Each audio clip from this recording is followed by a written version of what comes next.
은퇴만 하면 모든 게 편안해질 줄 알았다. 많은 사람들이 이렇게 생각한다. 오랜 세월 직장에 묶여 살아왔으니 퇴직 후엔 하고 싶은 거 하며 여유롭게 살아야지. 하지만 현실은 정반대다. 퇴직 후의 자유가 생각보다 버겁다. 더는 아침에 출근할 곳이 없고 하루 종일 시간은 넘쳐나는데 정작 뭘 해야 할지 막막하다. 62세 김 사장도 그랬다.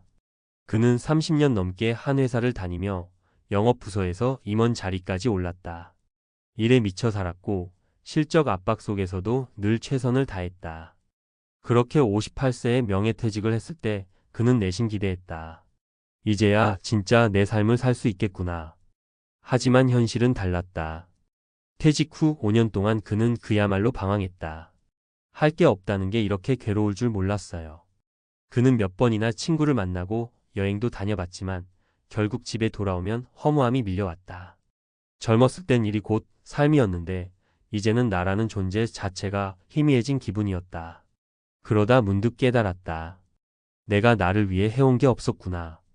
퇴직 후 삶이 행복하려면 뭔가 몰입할 수 있는 것이 있어야 했다. 하지만 무턱대고 아무 취미나 시작했다가 후회하는 사람들도 많다. 김 사장은 시행착오 끝에 진짜 자신에게 맞는 것을 찾아내고 드디어 의미 있는 인생을 살기 시작했다. 오늘은 김 사장처럼 은퇴 후 방황하다가 뒤늦게라도 진짜 행복을 찾은 사람들의 사례를 소개해 보려 한다. 그리고 은퇴 후 어떤 취미를 선택해야 제대로 된 삶을 살 수 있는지도 이야기해 보겠다. 1. 멋진 취미가 아니라 내가 즐길 수 있는 취미를 찾아라. 퇴직 후 김 사장은 처음엔 남들 따라 골프를 시작했다. 주변 친구들이 다 골프를 쳤고 골프 정도는 쳐야 사회생활 유지된다는 말에 솔깃했다. 하지만 몇 달 만에 접었다. 비싼 장비와 레슨 비용이 부담됐고 성격상 정적인 스포츠가 맞지 않았다. 골프장에서 점수 계산에 신경 쓰느라 정작 즐기지를 못했다. 그러다 우연히 동네 작은 공방에서 목공을 배웠다. 내 손으로 뭔가를 만들어 본 게 처음이었어요. 너무 재밌더라고요. 그는 몇 달 만에 직접 만든 원목 의자를 집에 들였고 가족들이 감탄하자 자신감이 붙었다. 이후로는 아침에 일어나면 공방에 나가는 게 낙이 되었다. 사례 1. 60세 은퇴 후 그림을 시작한 박 사장. 박 사장은 35년간 자동차 부품 회사를 운영하다 60세에 사업을 접었다. 막상 시간이 많아지니 하루하루가 무의미했다. 그러다 우연히 아내를 따라 미술학원을 갔다가 수채화에 빠졌다. 처음엔 내가 그림을 하며 망설였지만 붓을 들자 마음이 편안해지는 걸 느꼈다. 이후 그는 꾸준히 그림을 그리고 개인 전시회까지 열었다. 중요한 건 멋져 보이는 취미가 아니라 내가 진짜 좋아하는 것을 찾는 것이다. 남들 따라하면 실패 확률이 높다. 김 사장이 골프에서 실패한 이유도 이 때문이었다. 은퇴 후 취미는 사회적 지위가 아닌 나의 만족도를 기준으로 선택해야 한다.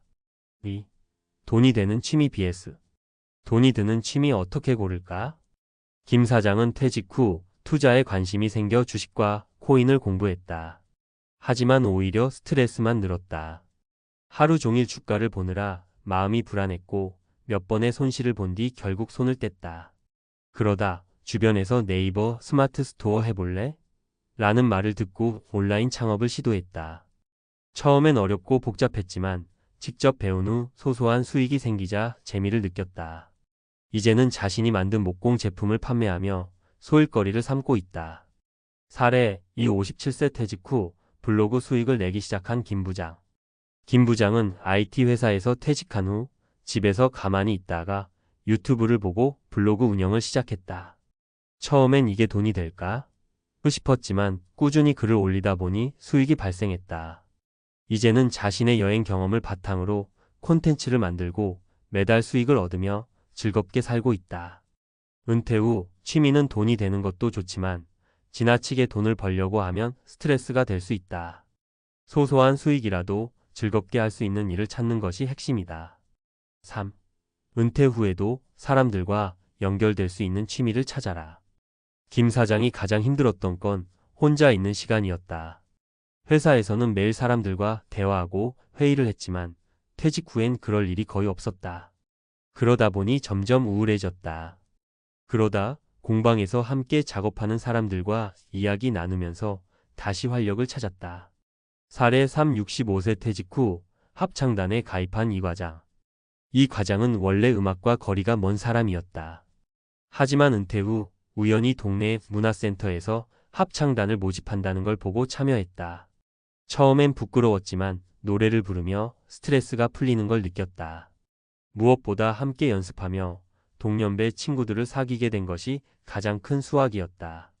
은퇴 후에도 사람들과 소통할 수 있는 취미를 찾는 게 중요하다. 외로움이 찾아오지 않도록 사회적 관계를 유지하는 취미를 선택해야 한다. 결론 은퇴 후 행복한 인생은 스스로 만들어야 한다. 김 사장은 퇴직 후 5년 동안 방황했지만 결국 자신에게 맞는 취미를 찾고 행복을 되찾았다. 그의 변화는 단순했다. 내가 좋아하는 것, 경제적으로 무리 없는 것, 그리고 사람들과 연결될 수 있는 것, 이 세 가지를 만족하는 취미를 찾았을 뿐이다.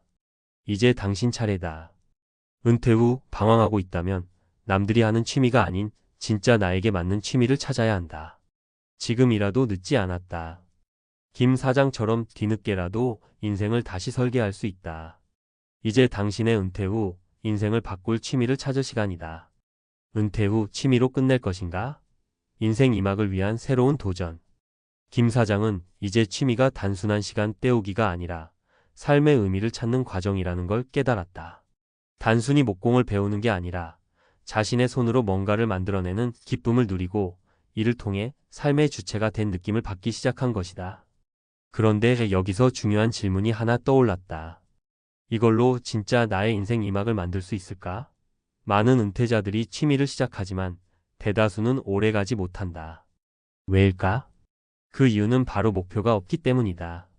취미를 오래 지속하려면 목표를 설정하라. 김 사장은 처음에는 단순한 취미로 목공을 시작했지만 몇 개월 지나면서 목표를 만들었다. 3개월 내에 직접 만든 가구를 집에 들여놓기, 6개월 내에 손주에게 줄 작은 나무 장난감 만들기, 1년 안에 나만의 작은 작업실 갖추기. 목표를 세우자 자연스럽게 동기부여가 생겼다. 매일 공방에 나가는 이유가 분명해졌고 몰입할 수 있는 힘도 생겼다. 이것이 은퇴 후 취미가 흐지부지되지 않고 지속될 수 있는 핵심 원리다. 재미만으로는 한계가 있다. 목표가 있어야 계속할 수 있다. 1. 은퇴 후 취미를 라이프 워크로 키운 사례. 취미가 단순한 소일거리를 넘어 인생 2막을 열어주는 사례들도 많다. 김 사장은 공방에서 배운 목공을 바탕으로 소소하게 제품을 만들어 온라인에서 판매하기 시작했고 점점 새로운 도전을 이어가고 있다. 사례 1. 61세 퇴직 후 베이킹을 시작한 정 과장. 정 과장은 35년간 건설업계에서 일하며 한 번도 요리에 관심을 가져본 적이 없었다. 퇴직 후 무료한 시간을 달래기 위해 아내와 함께 제빵 수업을 들었는데 의외로 손에 잘 맞았다. 처음에는 단순한 취미였지만 점점 실력이 늘어 동네 카페에서 간단한 쿠키와 빵을 납품하는 수준까지 발전했다. 이제 그는 스스로를 베이킹 아티스트라고 부르며 유튜브 채널도 운영하고 있다. 은퇴 후에도 배울 것이 많아요. 계속 발전하는 기분이 정말 좋아요. 포인트 취미를 통해 작은 목표부터 차근차근 도전하면 인생 2막의 가능성이 열린다. 2. 취미가 직업이 될 수도 있다. 취미를 돈벌이로 연결하려면 너무 힘들지 않나요?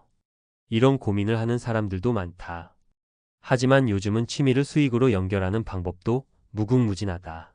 사례 2. 59세 퇴직 후 사진을 시작한 강 부장. 강 부장은 원래 여행을 좋아했지만 퇴직 후에는 경제적 부담 때문에 자주 떠나지 못했다. 그러다 스마트폰으로 사진을 찍어 SNS에 올리기 시작했는데 생각보다 반응이 좋았다. 이를 계기로 본격적으로 사진을 배우기 시작했고 몇 달 후에는 중고 카메라를 장만했다. 그 후 그는 여행지에서 찍은 사진을 해외 이미지 사이트에 판매하기 시작했고 점점 수익이 나기 시작했다. 처음엔 몇천 원이었지만 꾸준히 사진을 올리자 매달 고정적인 부수입이 생겼다. 처음엔 그냥 즐기려고 했는데 시간이 지나면서 이게 자연스럽게 돈이 되더라고요. 포인트 취미를 돈으로만 바라보면 실패할 확률이 높다. 하지만 꾸준히 하다 보면 자연스럽게 기회가 온다. 3. 돈이 안 되어도 의미 있는 취미를 선택하라. 반대로 돈과 상관없이 단순히 삶의 의미를 되찾기 위해 취미를 이어가는 사례도 많다. 사례 3. 65세 퇴직 후 봉사활동을 시작한 최 사장. 최 사장은 제조업체 대표로 일하다 65세에 사업을 접었다. 이후 그는 은퇴 후 특별한 목표 없이 시간을 보내다 우연히 지인의 추천으로 노인복지센터에서 봉사활동을 시작했다. 그는 처음에는 단순한 봉사활동이었지만 어르신들과 소통하면서 점점 보람을 느끼기 시작했다. 누군가를 돕는 일이 이렇게 큰 행복을 줄 줄 몰랐어요. 이제 그는 매주 정기적으로 복지센터에 나가고 오히려 본인이 젊은 기운을 얻는다며 웃는다. 포인트 돈이 되지 않더라도 가치 있는 활동을 찾으면 삶의 만족도가 높아진다. 결론 은퇴 후 인생은 취미가 결정한다. 은퇴 후 삶이 행복하려면 단순한 취미가 아닌 나의 라이프 워크를 찾는 것이 중요하다. 무작정 아무 취미나 따라 하는 것이 아니라 스스로에게 맞는 것을 찾고 목표를 세워야 한다. 취미가 단순한 소일거리가 아니라 돈이 되든 안 되든 삶의 의미를 되찾아 줄 수 있어야 한다.